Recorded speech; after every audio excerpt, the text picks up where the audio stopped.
Hi! In front of me is Huawei MatePad 11 and today I would like to show you how you can manage vibration settings on this tablet.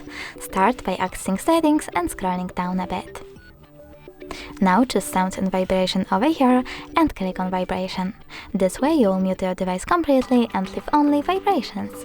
You can also scroll down, click on notification tone, tap on vibration and select one of the vibration patterns for your incoming notifications by tapping on the chosen one and going back.